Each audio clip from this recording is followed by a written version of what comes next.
오늘 우리에게 주신 하나님의 말씀은 스가랴 10장 1절에서 12절 말씀입니다. 스가랴 10장 1절에서 12절 말씀입니다.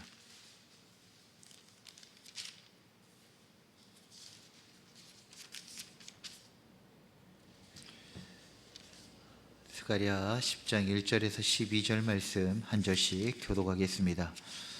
봄비가 올 때 여호와 곧 구름을 일게 하시는 여호와께 비를 구하라. 무리에게 소낙비를 내려서 밭의 채소를 각 사람에게 주시리라.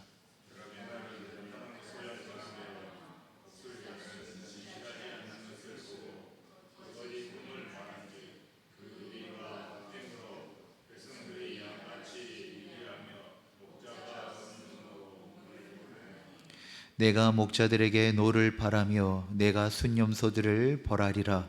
만군의 여호와가 그 무리 곧 유다 족속을 돌보아 그들을 전쟁의 준마와 같게 하리니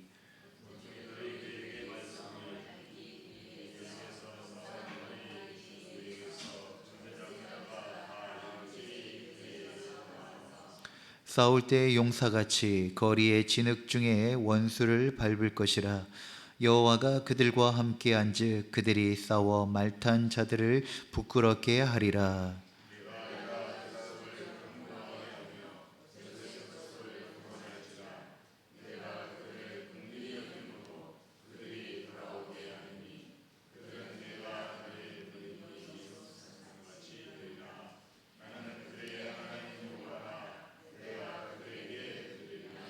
에브라임이 용사 같아서 포도주를 마신 같이 마음이 즐거울 것이요 그들의 자손은 보고 기뻐하며 여호와로 말미암아 마음에 즐거워하리라.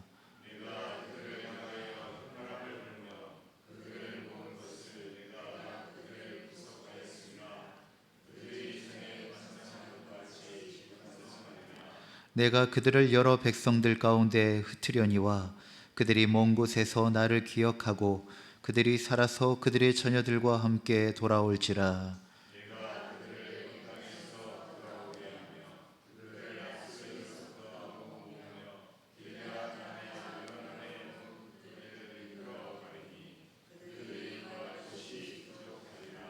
내가 그들이 고난의 바다를 지나갈 때에 바다 물결을 치리니 나일의 깊은 곳이 다 마르겠고 아수르의 교훈이 낮아지겠고 애굽의 규가 없어지리라.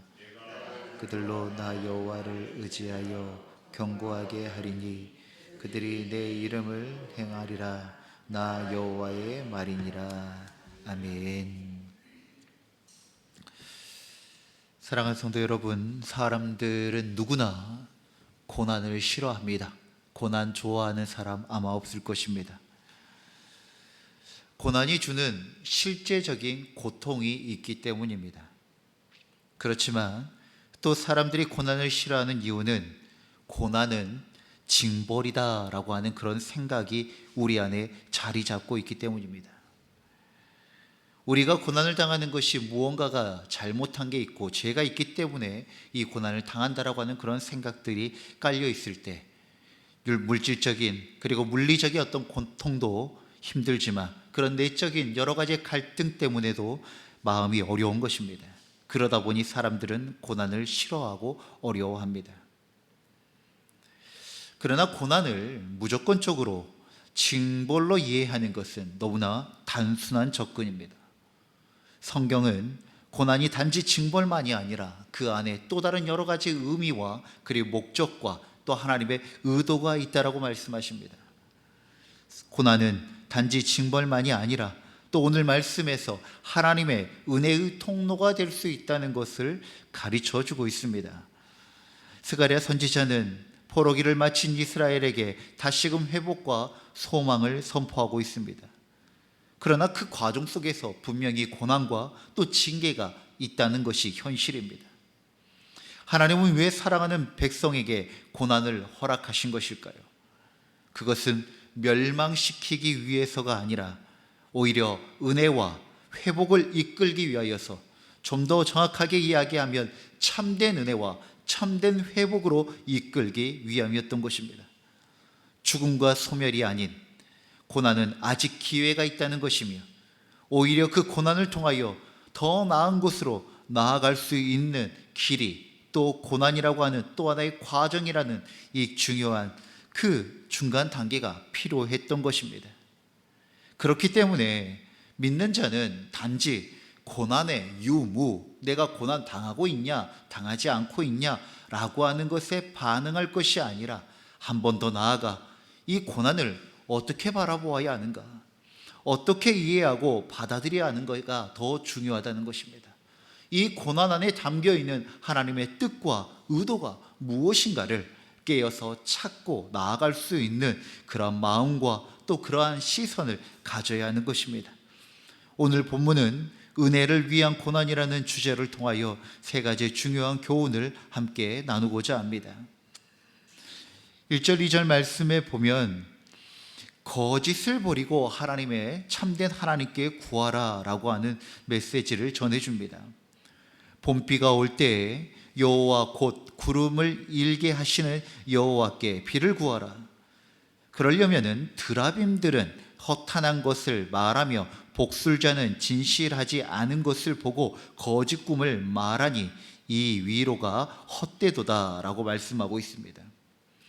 우리가 고난이 닥쳐왔을 때 그래도 가장 먼저 점검해야 할 것은 이 고난이 내가 알고 혹 부지 중에 하나님 아버지 앞에 범죄한 것이나 죄가 있는지 반드시 점검하는 과정이 필요하다는 것입니다.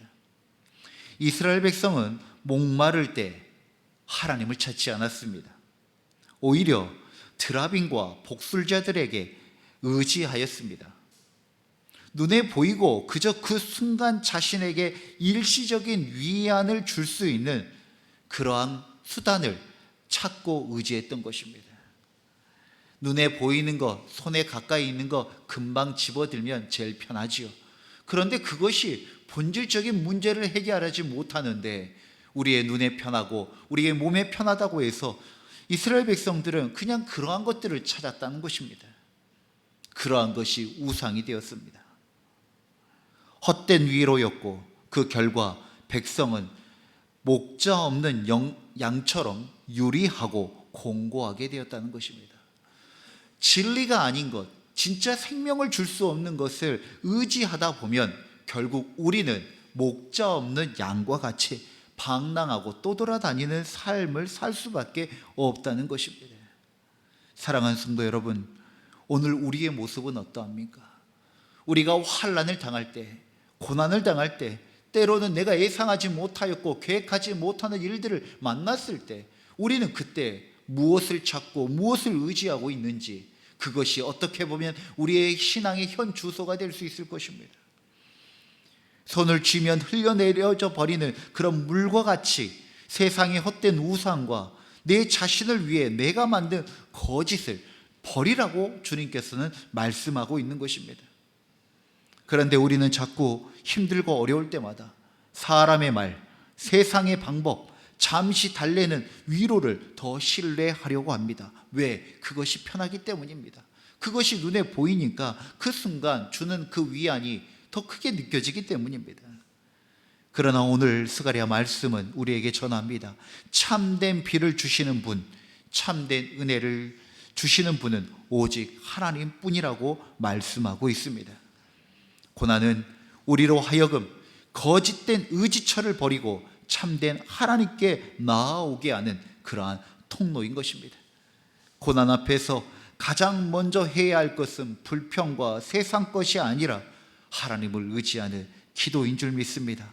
그리고 그 기도를 통하여 말씀과 성령님의 조명을 받아 우리의 심령이 어디로 나아가야 하는지 다시 온전한 분별력을 가지고 온전한 길을 찾아가는 우리 모두가 되어지기를 간절히 소망합니다.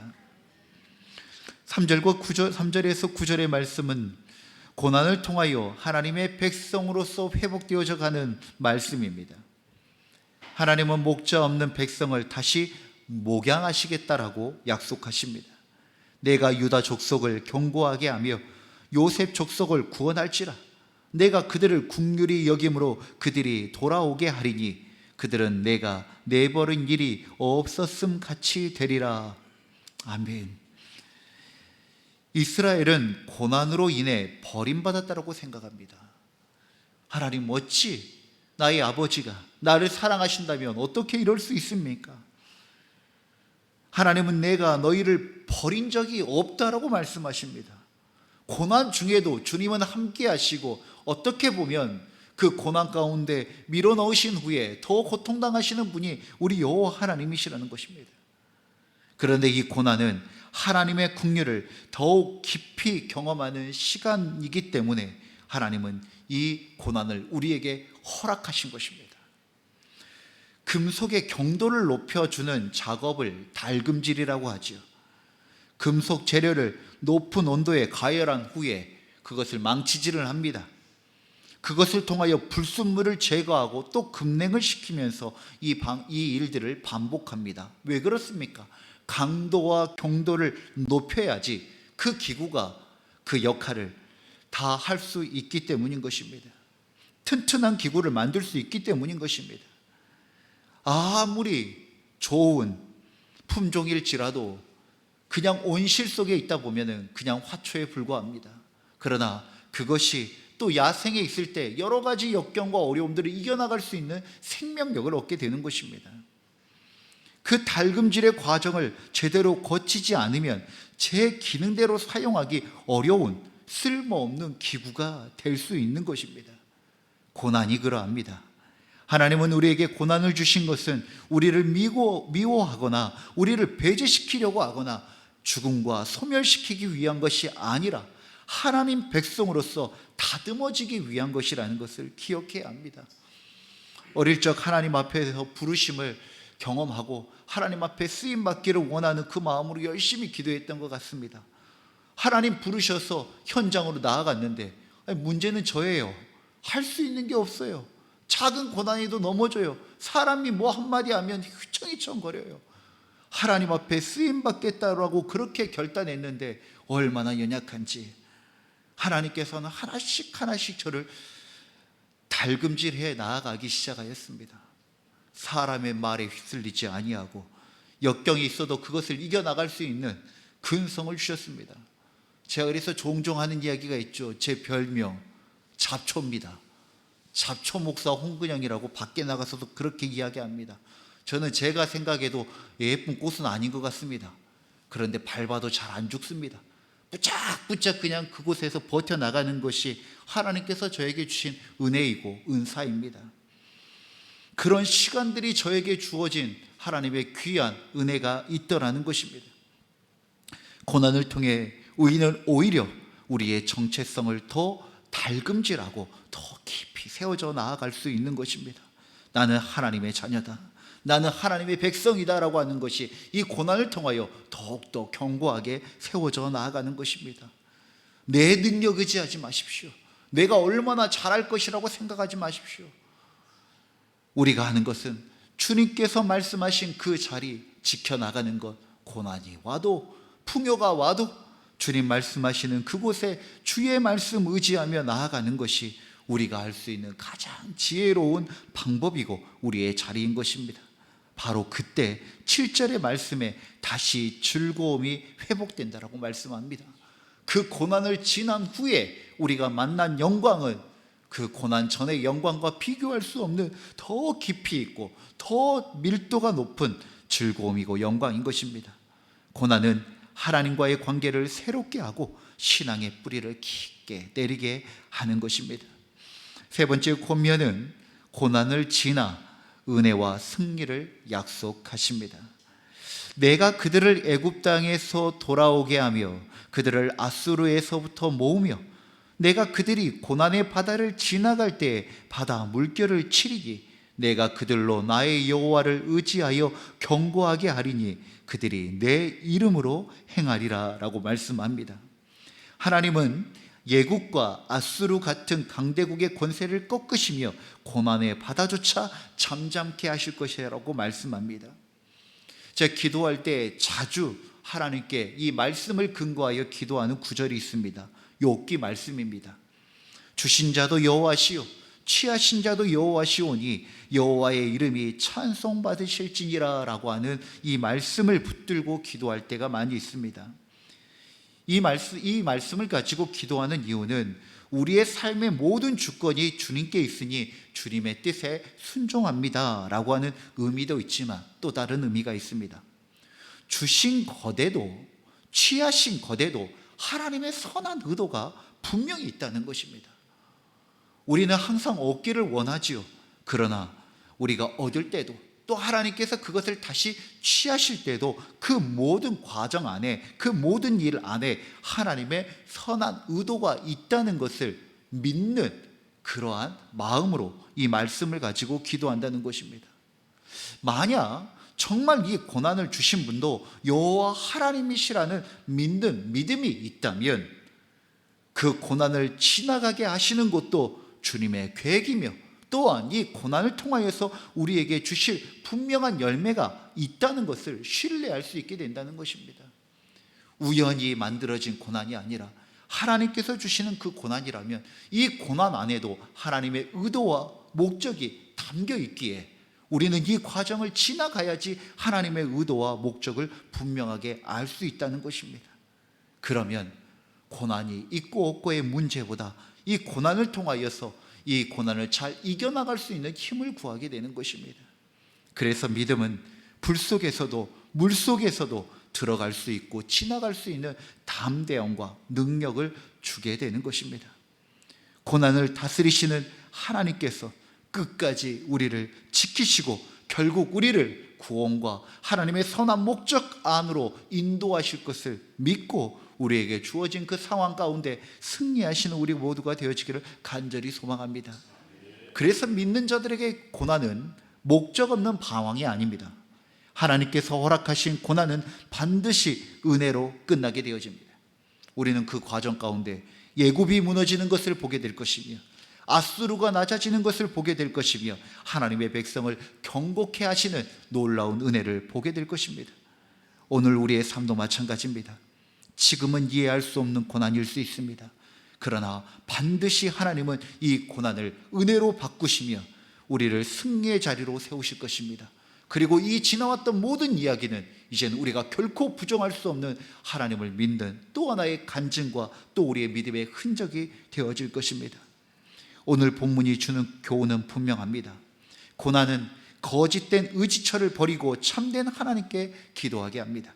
또한 고난은 우리가 하나님의 백성임을 다시 그 정체성을 회복하게 하는 도구와 수단입니다. 또한 고난은 결국 우리를 하나님의 은혜와 승리의 자리로 이끌게 된다는 것입니다. 그러므로 고난을 징벌로만 바라보지 마시고 하나님의 은혜의 통로와 하나님의 경륜과 섭리 안에 있는 귀한 가정으로 바라볼 수 있는 우리의 믿음의 눈이 우리 안에 이 말씀을 통하여 주어지기를 간절히 소망합니다.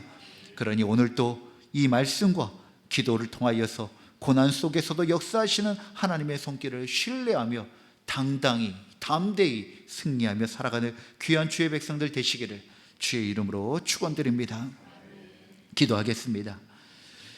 은혜의 하나님, 우리의 삶 속에서 고난을 허락하시는 이유를 깨닫게 하시니 감사드립니다.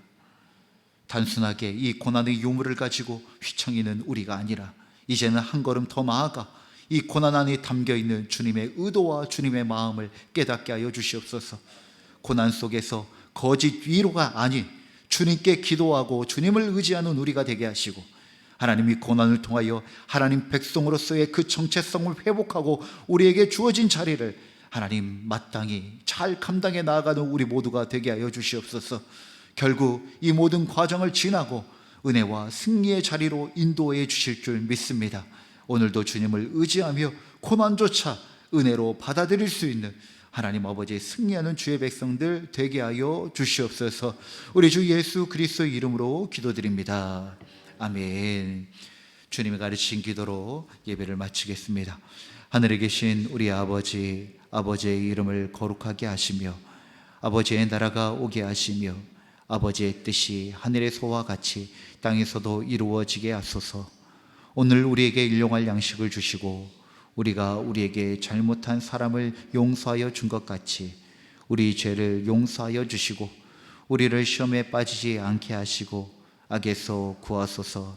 나라와 권능과 영광이 영원히 아버지의 것입니다. 아멘. 우리의 기도를 주님께 올려드립시다.